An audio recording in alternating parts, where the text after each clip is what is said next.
So we were talking a little bit off air about I'm back training for the past month or so, and I've been lucky enough to have access to some nutritionists who are working with some of the best athletes in the world. But what I've been shocked about is how much I have to eat in a period where I'm trying to lose weight.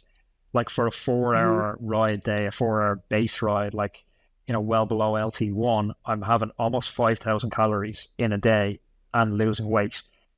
World Tour riders seem to be going this way as well now, where World Tour riders are all eating 4,500 plus calories on a 4-hour endurance day. Can you explain to me, like, what's the rationale behind this World Tour eating phenomenon, we'll call it, for want of a better expression? Yeah, I love to see this. As all of us know, looking back at the previous ethos around fueling enough, it was like eating is cheating, right? That was a thing for a long time. And now we're getting away from that, which is incredible. And we're seeing how that's impacting people mentally and physically, which is also incredible. The mental aspect of this, and people not having to not eat because they feel like they're cheating or because no one else around them is doing it, is a really incredible thing. But what's happening here is people are giving their body what it needs when it needs it.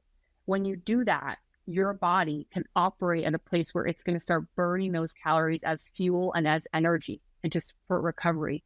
When you are trying to fuel, or when you're trying to train at such a high volume and such a high intensity, like these high level athletes, and like what you're doing, Anthony, training, over 20 hours a week, and you're not getting enough calories, our body shuts down these essential systems, right? Like it just kind of operates on like the bare minimum. And that is when it can say like, okay, I'm not getting what I need when I need it. So when I do get enough, I'm going to hold on to it. And that's why a lot of people see weight gain when they're like, why am I training so much? Training more, I'm eating less, and I'm gaining weight. It's because our body is smarter than that. If weight loss was just about exercising more and eating less, everyone that went into their doctor and was told, oh, are you exercising enough? And are you just eating less? They would lose weight, but that's not how it works. Then we wouldn't have an obesity epidemic, right? So it's more complicated than that because our body is smarter than that. So by giving your body what it needs when it needs it, you are becoming a more efficient machine, and you're able to burn those calories instead of being more predisposed to store them. Would I be right to say it's about the distribution of those calories across the day? Like I could eat 4,800 calories in a day and gain weight, even though I'm now currently eating 4,800 calories a day and losing weight, if I distributed those calories poorly. So then maybe my question is to build on your one. You're saying it's about giving your body what you need when you need it. How do I determine when I need the calories? So as an endurance athlete, a lot of this comes down to giving your body the carbohydrates it needs when it needs the carbohydrates, which is going to be mostly, I say sandwiching your carbohydrate intake, most of your carbohydrate intake around your workouts, right? Because that's when your body is going to use it. You can use the carbohydrates pre-workout to set you up for the workout. During the workout, it's where a lot of that additional variability comes in terms of my eating, 4,000 calories versus 3,000 calories. And then after the workout to recover, especially for the, like we were just talking about, the recovery shake or that kind of thing, or the high carb recovery within the first 60 minutes. And then for your dinner or something like that. That is really important to give your body what it needs when it needs those carbohydrates. And then outside of that, you're focusing on more of that balance of, do I have a source of protein? Do I have a source of plants? Do I have a healthy fat? And also, do I have some carbohydrates? But switching from simple carbohydrates primarily to also complex carbohydrates. So it does come down to the timing, and then it comes down to the variability of the days. Also, if you've got a short interval session versus a 4 to 6 hour effort, your carbohydrate consumption and your overall calorie consumption is going to be very different. And I think that's a really important thing to recognize too, is that we're getting away from this idea that like calorie intake needs to be the same every single day. It can be quite variable based on what you have on your calendar or what you have going on in your life. And so you gave us that very useful rule of thumb for if I'm riding for over 4 hours, 4 grams of protein per kilogram of body weight after the session. Is there a similar sort of rule you would adopt before a session? Like if I'm looking to know how to fuel for that 4 hour ride, is that too much fuel to take in pre-ride? Yeah. So you're looking at kind of what kind of timing you have also. If you're eating like a meal and then you're going a couple hours and then about to get on the bike, you can have a pre-workout snack that has mostly carbohydrate in it.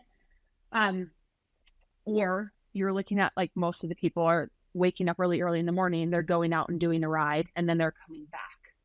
If that's the case in that example, then you're going to be having, let's see, what's the total? I'm trying to think of the number of the grams of carbohydrate that you'd be thinking about. I want to say it's like 50 to 100 grams of carbohydrate that you'd be thinking about consuming pre-workout before you get on the bike. And whether that's a snack, like a simple snack, or a breakfast that is balanced, that depends on the timing. You're not going to have a basic balanced breakfast, eggs and toast and fruit, or oatmeal and some sort of protein and a balanced breakfast that has all the macros in it 30 minutes before you go out and do a workout, because that's going to sit in your gut and you're not going to feel awesome. You'd be focusing primarily on just carbohydrate if you're eating less than an hour before you get on the bike. And then you'd come back and you'd have your balanced meal. Did you see Remco's latest vlog? Mm-hmm. Okay, so a lot of people are talking about it. He's going on a 7-hour training ride. Now, I get that that's longer than most people are going to do for their weekend ride, but his breakfast actually looks like something from a competitive eater. Like has this huge bowl of oatmeal with Nutella, then he's having 2 bagels with cream cheese, he's having another bowl of cereal, a couple of glasses of orange juice, yogurt with like Nutella or maple syrup or something dribbled on it, then fruit, and it's an insane volume of food, and you're looking at him going, he can't be even double digits body fat, and he's eating this much food. Yeah. So then my question becomes, what does the timing look like for that? And how is he doing that in terms of how he spreads that out in the hours leading up to the effort? Yeah, it looked like, again, hard to tell with, fancy editing, but it looked like he got up and that was breakfast, and he's kind of heading out maybe an hour later, he's getting kitted. But you would just assume, based off that it's a 7-hour ride, that he's not heading out at lunchtime, because it's just going to be dark when he gets home. So I guess he's getting out for 9, 10 a.m. This is something that also very much depends on the person and what they've been doing and kind of their habits, right? Like, so many people start with us and they're not eating before their morning effort, or they're just like, you know what? I never really eaten breakfast. I never really felt hungry. And that's not, it's just how they've set themselves up. It's how their body has evolved and just the habit that they've kind of just fallen into. It doesn't necessarily mean that they don't need it, but when you don't honor your hunger cues for an extended period of time, your hunger cues kind of give up and they don't send those signals even though you need it. So this is where this person has probably trained their body over a very long period of time to get to the point where they can consume that. And when they wake up, their body is actually like, okay, I'm hungry. I'm going to send out those hunger cues. And I know that those hunger cues are going to be met. And then those hunger cues respond accordingly. It's funny you said hunger cues, because Sarah worked one-on-one with you for a while, and that terminology, I've just heard it so often in the house for the past 6 months.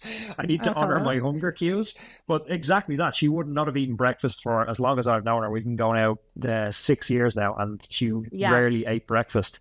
And now she wakes up hungry. And so she's like, I need to honor my hunger. And we'd be like out walking the dogs. She's panicking to get home. I need to honor my hunger. I'm like, who is this hunger person? Your master? Yeah. It's a skill and we lose it. A lot of people lose it. Kids are really good at it. If you've been around kids, you know that they eat when they're hungry and they stop when they're full and they don't want anything.